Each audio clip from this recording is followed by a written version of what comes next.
Pisałaś jak Robin. To nawet zrobił.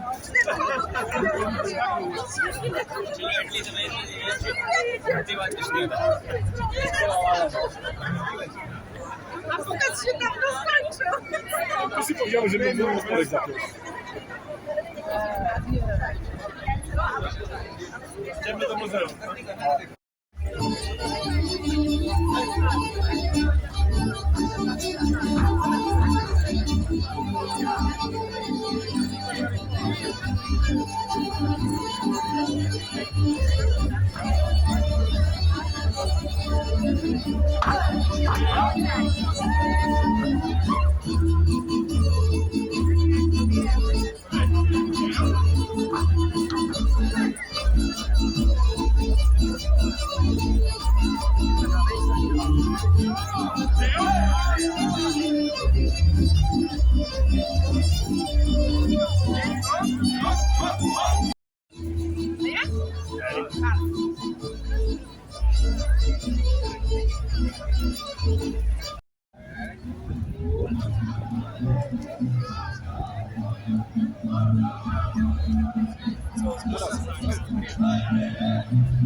So de cómo te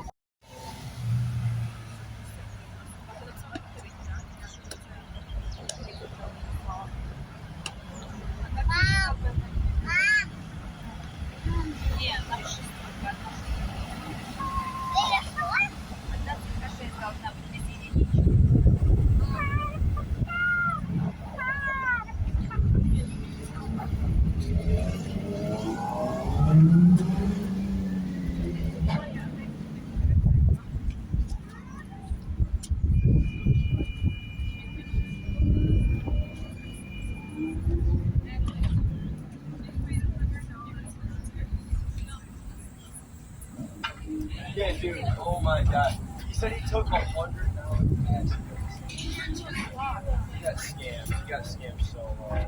He said he got into a.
Glass bar.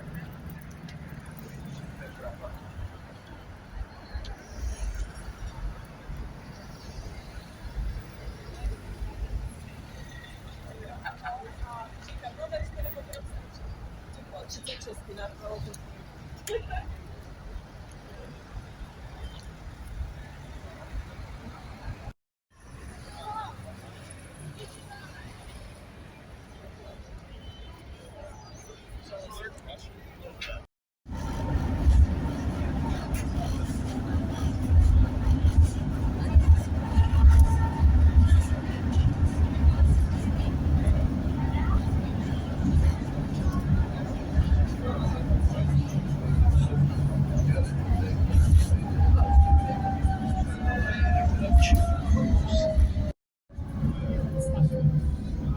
Taką diagonalną.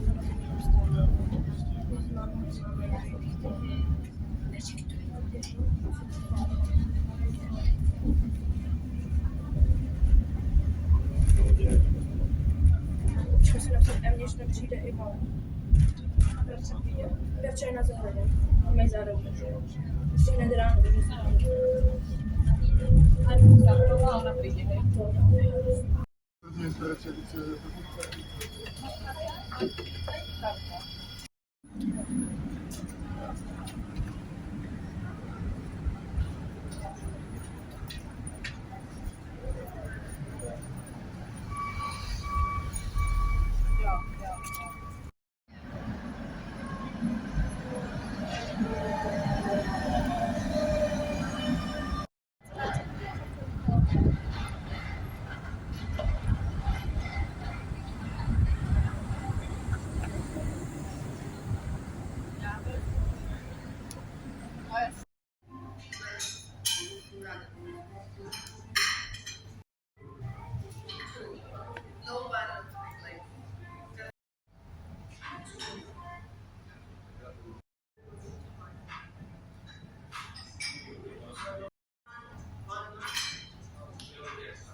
Normal si le llamaran la alta si no puede pagar.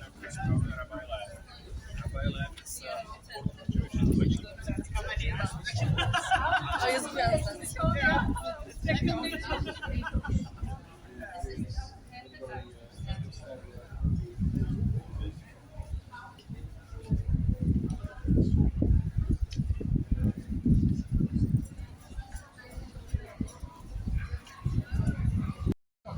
Guys, where we are right now is we are in the Paris Street, which should make the Parisian feel at home because this is meant to be inspired by the Champs-Elysees, the way that we have trees and expensive shit all over the place.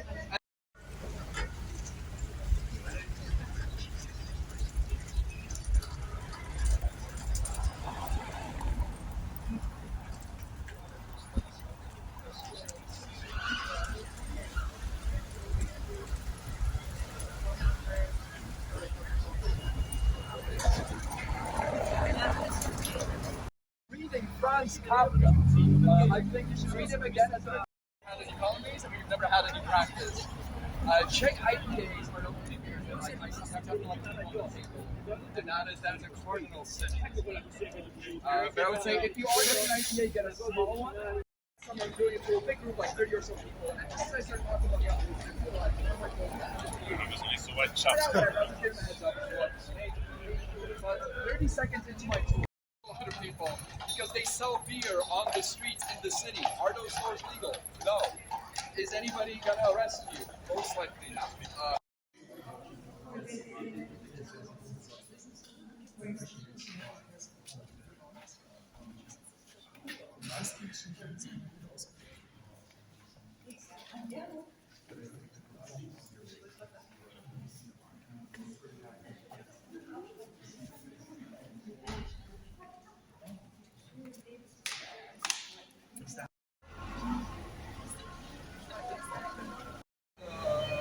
Jacob's Church or St. James's Church, depending on which translation you're going by.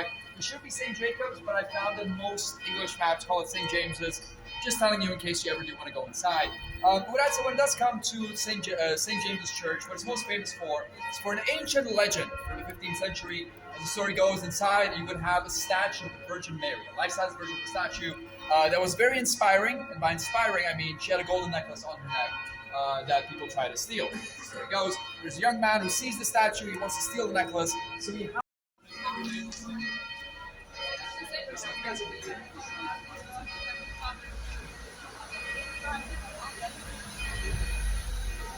this might not be the optimal place to see. Let me just check. Nope, there's another tour guide over there. All right, let's. If I can get you guys into this parking spot, basically, get you guys slightly closer. Now, which is right outside of Charles University, which is established by who, when? What's your guesses? Charles. Yes, I taught you guys something. Yes, Charles IV, 14th century. And before I speak about the uni, I'll speak a bit about drunk people. They have the bodies of not everyone, but the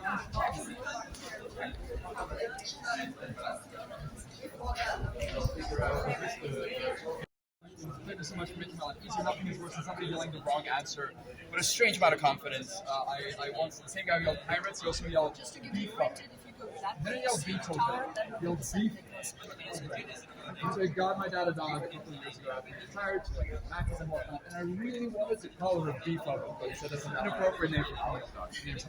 Anyway, the story of Mozart in relation to Prague starts off not over here, but in Vienna, at the premiere of The Marriage of Figaro. If you remember one thing from my tour, and one thing only, let it be this: Charles IV, 14th century. The grand majority of everything you're going to see in the city was established by Charles IV in the 14th century. If you've ever seen an old-looking building and you're wondering who built it and when, ein bisschen was erklären, ne?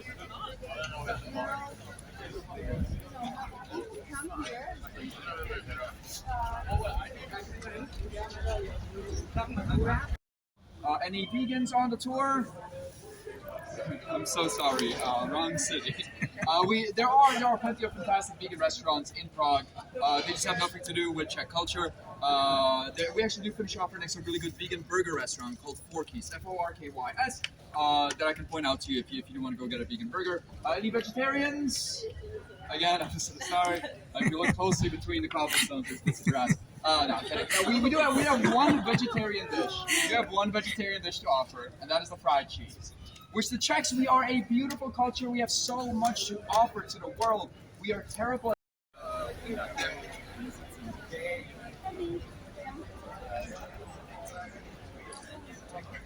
If more of the group wants shade, we can move slightly more back. Or is this okay? Yeah. All right, cool. So guys, where we are right now is we are at the Clock Tower of Prague. It is fairly difficult for me to point and talk at the same time, so I'm just going to need a head nod that I know we're all looking at the same thing. Everybody see the clock tower behind me? Yes. Good. Nobody's legally blind. Makes my job a lot easier. In the center of it, the complicated mechanism with the blue circle, red circle, black circle, that is the astronomical clock. Everybody see that one? Cool. To the right, there are two statues, and to the left, there are two statues of the astronomical clock. The statue on the furthest left for you guys should be a guy with a golden hat looking at himself in a golden mirror. Everybody see that one? Yep. Those four statues all together are meant to represent the three mortal sins of man and death. Starting from the far left, we have the sin of vanity.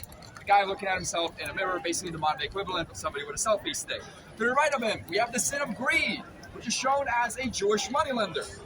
You might be thinking, Mike, that's a pretty anti-Semitic portrayal of the Jews. And the answer is, yeah, it's from the 15th century, a time when this area was feverishly anti-Semitic. We'll speak more about that in the second half of the tour when we go to the Jewish quarter. In the center, we have the astronomical clock. I'll get to that in just a second. On the right side, the first statue we have is a skeleton with a bell and an hourglass. What could that possibly represent? What guesses? Pardon? You are correct, death. Which I always do ask. It's a fairly obvious question. It's a skeleton, of course it's death. But I always do ask the group though, because every once in a while, somebody will yell the wrong answer with a level of confidence that only exists within the American school system. I had a guy once yell pirates, which, if you look at his country on a map, Not a lot of piracy to be done here. We're completely landlocked. But yes, we have that, and to the right of that, we have a Turkish prince, and that is meant to represent infidelity. Turks, non-Christians, seen as the infidels, as a sign of infidelity. Now, every hour on the hour, there is a show, which, by the way, we won't be catching it on the tour, partially because of the timing, but also it is absolutely miserable being a tour guide here when the hour is full, because there's about 2,000 people all spread out here, all yelling at the same time. But what I will do is I will describe to you what happens during the show, so when you do see it on your own, and again, it's every hour on the hour. You can check it out. And you can think back to my calm, screaming voice, so exactly what each different part means. So, every hour on the hour, we have the three mortal sins. Vanity, greed, and infidelity. They all shake their heads, no. Meanwhile, Death tolls its bell, shakes the hourglass, and shakes his head, yes. What this is meant to represent is that Death is saying to the three mortal sins, hey guys, it's time for y'all to die. To which they all say, no, Death, please give us one more hour. And Death says, okay. You one more hour, every hour on the hour. It's the I'll do it tomorrow, but clock tower full. Now, right above that, we got two blue doors. They pop open, and you see the 12 apostles of Jesus Christ walk by. And then finally, the crown jewel of the clock tower show is a golden rooster that extends, flaps its wings, and goes cock-a-doodle-doo, or kikiriki, or kurupuku, or karakaka, or whatever sound a rooster makes in your native tongue. That's the sound that it makes. And people down here, they clap with a singular tear coming out of their eye, saying, this is the highlight of my entire existence. I can die happy now. Has anybody here seen the show? Is this an accurate description? Oh yeah. This man is a liar. When I say that the statues shake their heads no, they do shake their heads no, but they shake their heads no like 15th century statues, i.e. like this. When I say the 12 apostles of Jesus Christ, there are 12 biblical-looking figures, but the most disappointing part is the golden rooster that extends, and I kid you not, by like this much. Flaps its wings like this, and then the sound that it makes can only be described as and then you have like 2,000 people out here, which, by the way, it's not that sunny today, but usually during like the heavy summer season, there is no shade here. We have like an ambulance parked over there, families of 5 turn to families of 3, because people waited for 30 minutes to get a good spot to see that thing. And then they wait for 30 minutes for 15 seconds of this, and then they get really angry, and they write like the craziest TripAdvisor reviews in the entire world, like 7 paragraph long reviews. And for this reason, it is said that, according to TripAdvisor, this is the second most disappointing tourist attraction in all of Europe. By the way, if you're wondering, number 1 is meant to be the Mona Lisa. According to all the reviews, they say it's too small. Number 3 is meant to be the Little Mermaid out in Copenhagen. According to all the reviews, they say it's too small. Number 2 is meant to be the Clock Tower show in Prague, because according to reviews, it's not impressive enough. Which, you know, in the modern day, this was built in the 15th century. We have iPhones now. This will not blow your mind. However, we have any engineers in the tour, judging by the amount of Germans we have on the tour, that statistically we have to have at least half the tour be engineers, then this still functions on approximately 2/3 of all of its original parts. Approximately. Which is an engineering marvel, but if you're not an engineer, you probably don't care that much. So let me point out a better way to take in the show. I recommend you watch it twice. Once from down here, see what all the fuss is about. Second time, from up over there. It is 250 crowns to get up to the top. That's exactly 10 euros, which, by the way, fairly standard for our entry fees into museums and viewpoints and all that sort of stuff.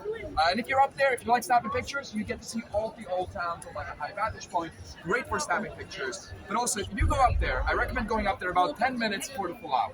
Because 10 minutes before the full hour, this area like crowds with people from all across the world, every race, every religion, every continent represented. And 10 minutes for the hour, they're all being adults, arms crossed, fighting social crises. But about 5 minutes for the show, people start smiling and they start showing each other their watches, and the couples put their arms around each other, people lift up their kids, and everybody's filled with this childlike excitement about the show that's coming up. And then the show happens, and there is no other place in the world you can watch this many people from all across the world all get disappointed at the exact same moment, which to me is its own tourist attraction, but also I might just be a bit of a sociopath. Well, that's a prominent question I get about the clock towers. Mike, how do we tell time if we're in the Old Town Square? Use the phone.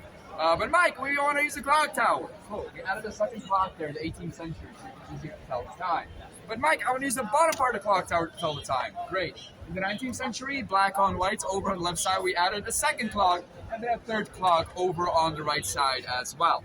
In this job for 9 years, I've learned that if I go into the 15-minute description of how to read time from this, half the tour goes into a mild clinical coma. If you are really interested, ask me one-on-one, but what I'll just do, I'll just point out a couple of really cool things about the astronomical clock instead. You guys look at the blue circle, red circle, black circle. Everybody see those?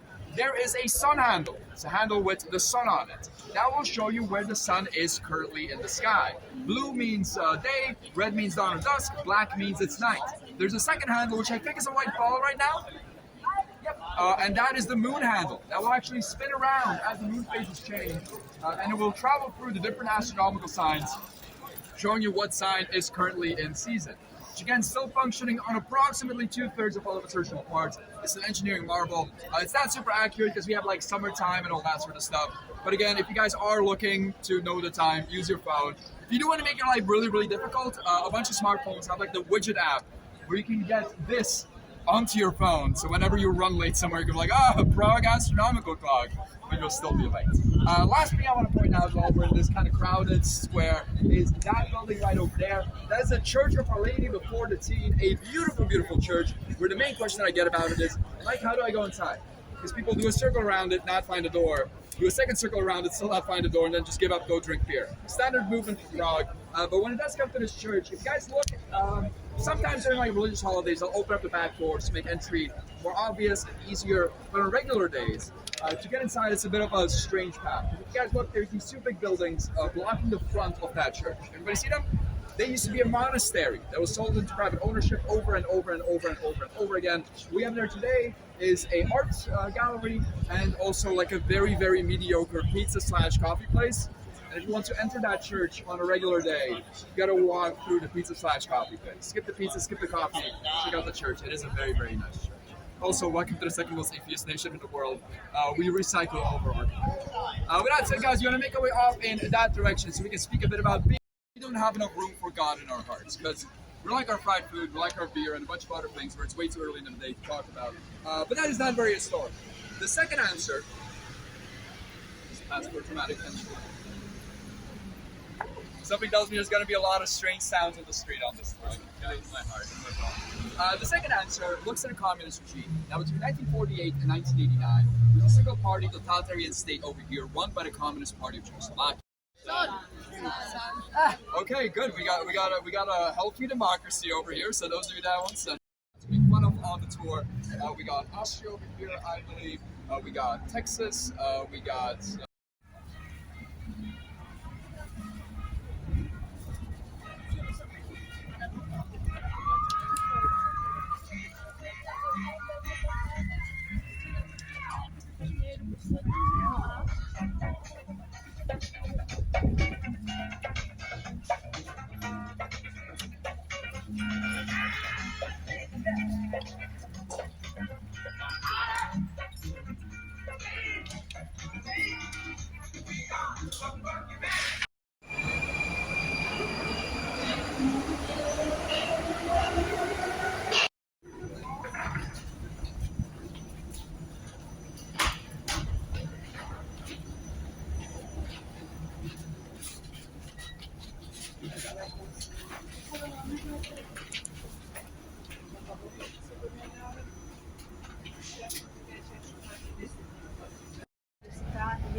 Ma perché ci sono tutti quelli di oggi è pieno. Io sono Secondo me quelli che finiscono oggi fanno abbiamo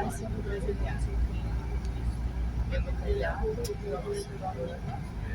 per lavorare e lui a Bologna. Dopo il conto di Titina, dopo io sono andata a Bologna e lui è andato a Genova.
Nee, precies, want dan zijn ze beledigd.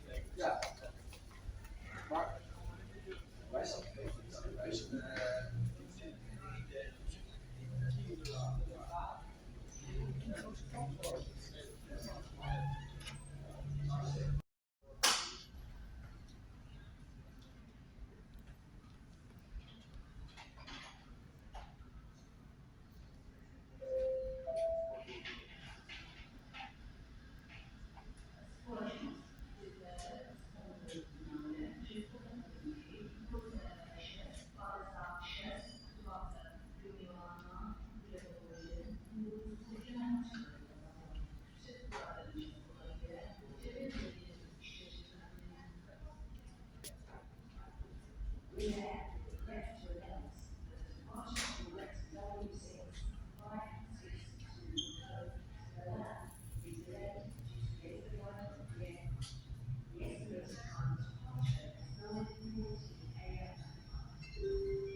We kindly ask passengers of boarding group 5 and all remaining passengers to board.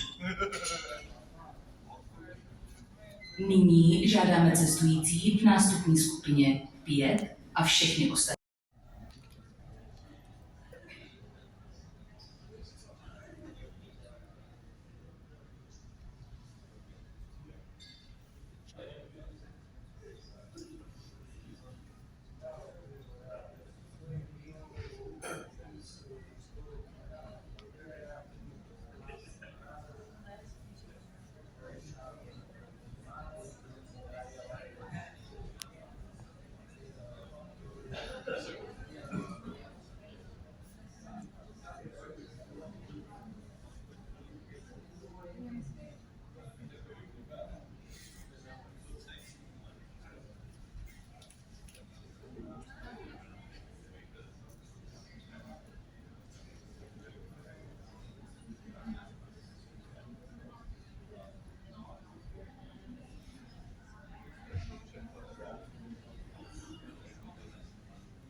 Good morning. We would like to welcome you on your Lufthansa, Star Alliance, Air Canada, Etihad Airways, Singapore Airlines, TAP, and United Airlines flight LH1689 to Munich.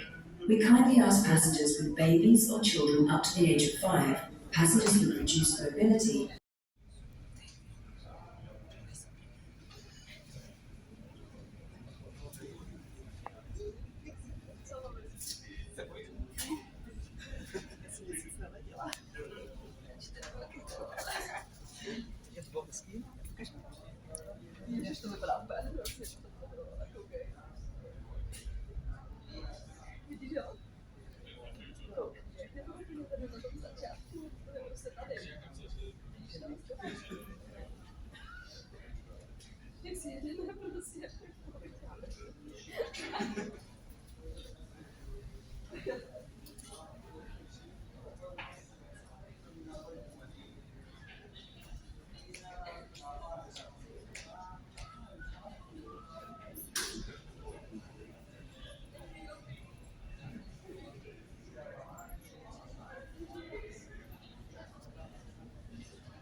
Ale ještě to bylo jakoby spojený, no, že takže jsi šla jakoby pod takovým mostem, jako nebo něco takového. No ale nádherný, ještě to bylo krásný. Výzva pro cestující společnosti Ryanair linky FR 61 52 do Göteborgu východ C17. Final call for passengers on Ryanair flight FR 6152 to Gothenburg, getting to C17.